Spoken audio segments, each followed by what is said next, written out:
Hi guys, thanks for watching. This video is about my Yiayia, that's grandmother in Greek. Her name is Dina and she came to Australia from Greece in 1966. In 1974, my grandmother bought this book and I recently came across it. I asked my grandmother about the book and she told me that it was her favourite recipe book. A lot of the recipes she knows off by heart. Now, after flicking through the book, I seem to remember a lot of these recipes from my childhood. It's been a while since my grandmother has cooked from the book because she has been blind for the last 10 years. So I've decided that I'm going to start cooking from it. The first recipe that I want to cook is lamb's feet with a white sauce. I hope you enjoy it.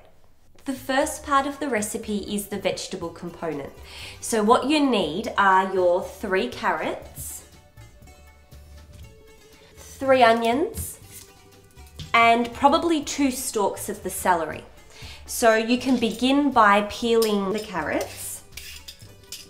Now once you've peeled all the carrots, you're going to need to cut them up. I cut them up into three pieces, each carrot into 3 pieces. You've got to keep the vegetables quite chunky because you are slow cooking the dish. And what will happen is, after an hour of slow cooking, if the vegetables are cut up quite small, they'll start to reduce, and they do reduce into nothing.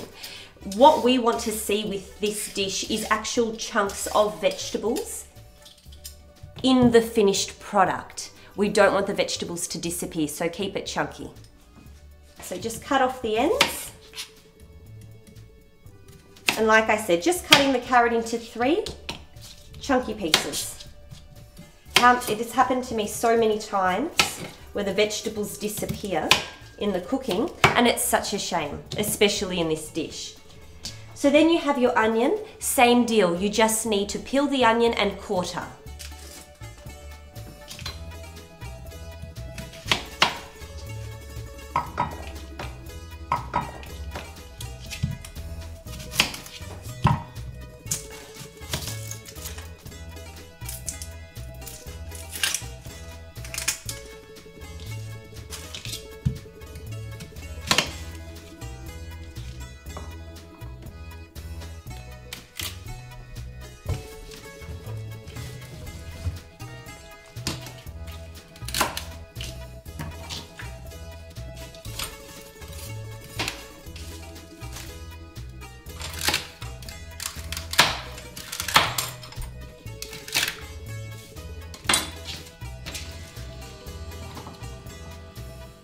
So now we're finished with the vegetables.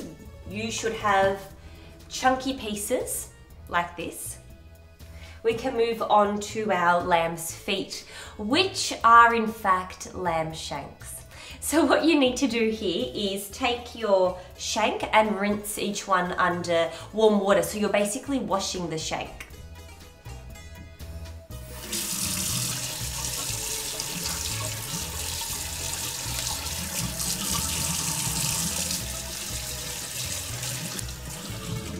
My grandmother tells me that it's really important to wash your meat before you cook it.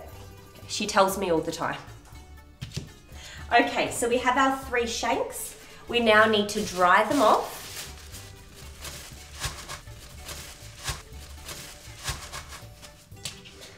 Okay, so we have our dried lamb shanks. We need to take salt and pepper and just season them really well. So I'll start with the pepper.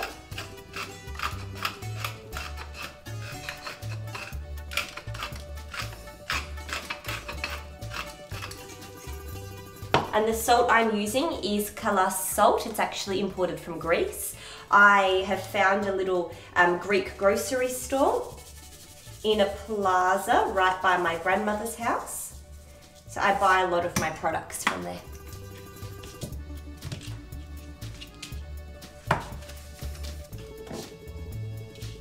There's something about seeing the Greek labels in my pantry that I really like. I feel like it really connects me to my heritage, and you know, it's kind of special. Okay, back to the salt. Now in Greek cooking, never be afraid of using pepper, salt or oil. It's just something that we do. It's never too much. Okay, so we have them seasoned. We now need to move over to the stove where we're going to brown the meat. The point of this stage is literally just to brown the shanks. So you could use a really hot grill, a fry pan, or you could even use the pot that we're later going to cook the shanks and the vegetables in.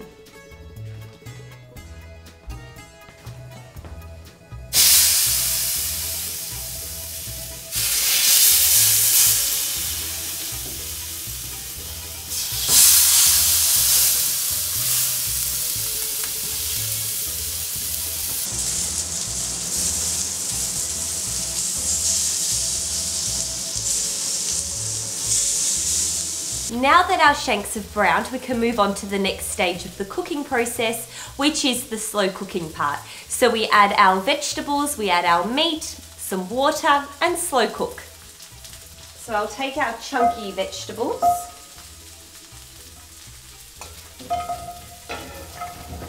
Okay, and add them. Take our shanks and add the shanks on top of the vegetables.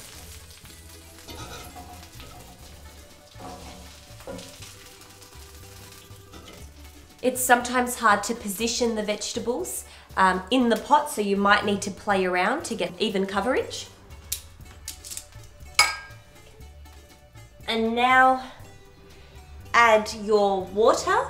You need to be careful not to cover the shanks entirely.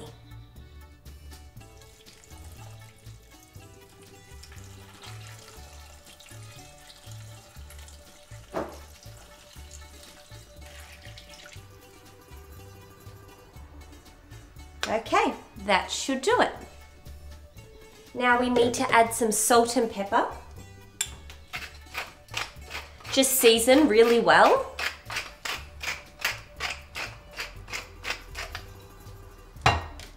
Our Greek salt. Now turn the heat on to high, let the liquid boil, and then once it's boiled, you can turn it down to a simmer, pop the lid on and let it simmer for an hour.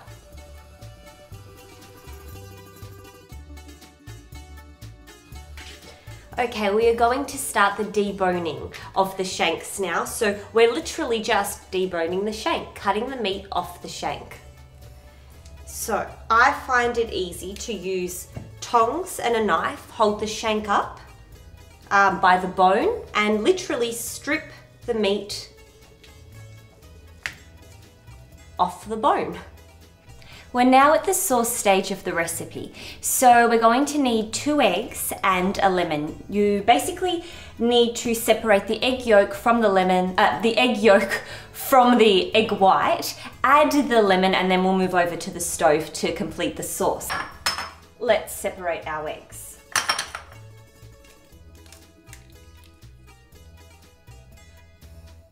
Carefully, because I'm not so good at it.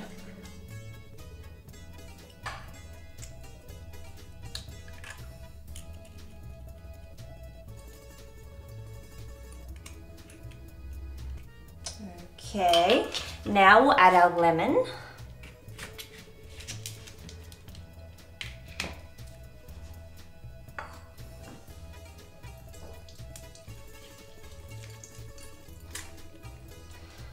We've got a couple of pips that have dropped in, but we can scoop them out.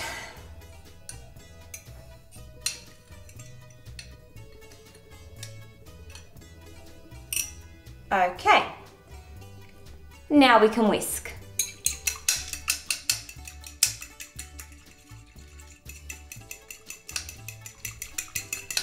So now, basically, the lemon and egg part is complete. We just need to move over to the stove and add our flour and our butter, and the sauce will almost be done. Okay. We're going to start by melting our butter over a high heat.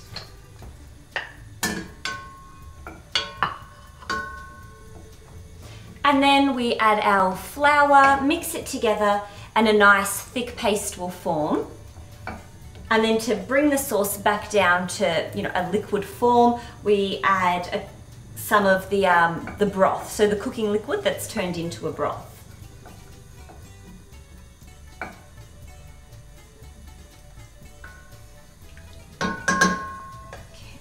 We'll add our flour.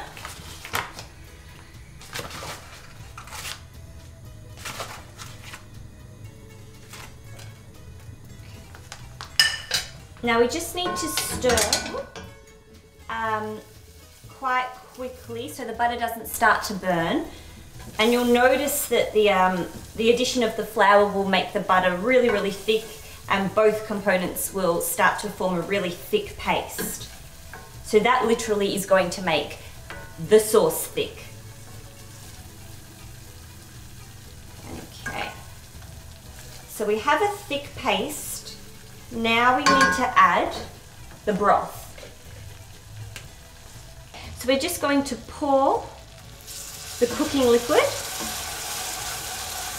into our paste.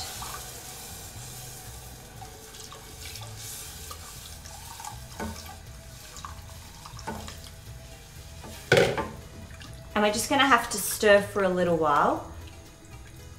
The more you stir, the more the lumps will just sort of disappear, dissolve, and the thicker the sauce will become.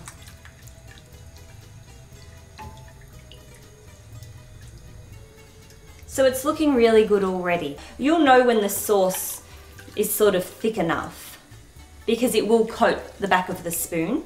And then once you add your egg and your lemon mixture, it'll become even thicker.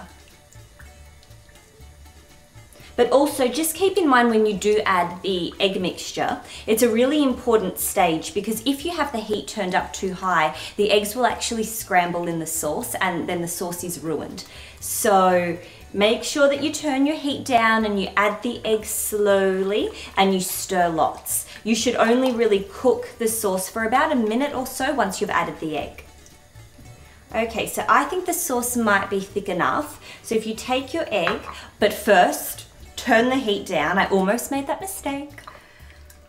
Turn the heat down and add the egg slowly.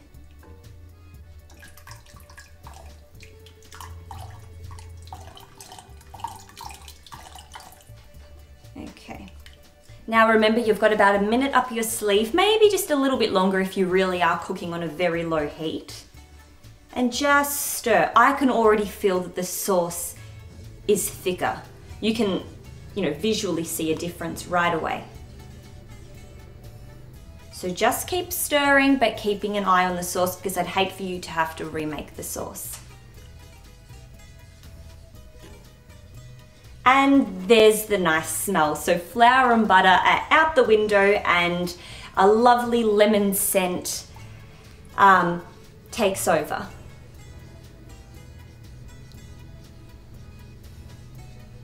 Just stirring a little bit more.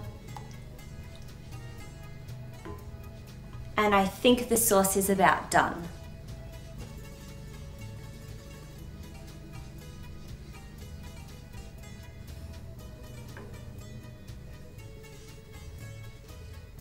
Okay, let's turn our sauce off before it cooks anymore.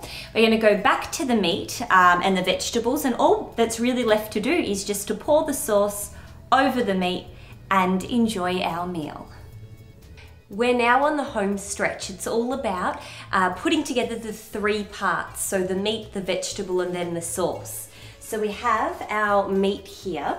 So just with a ladle, scoop the vegetables on top. Now it doesn't matter if you get the cooking water or what's become, almost a stock. It doesn't matter whether that goes onto the meat with the vegetables, because the dish is meant to be, kind of stewy or soupy.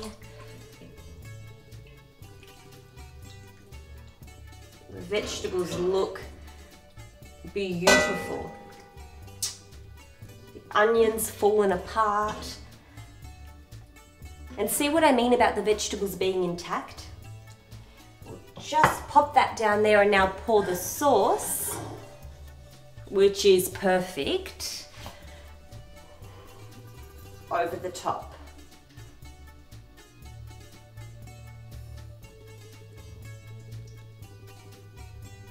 Okay, we'll finish off with some parsley from my garden.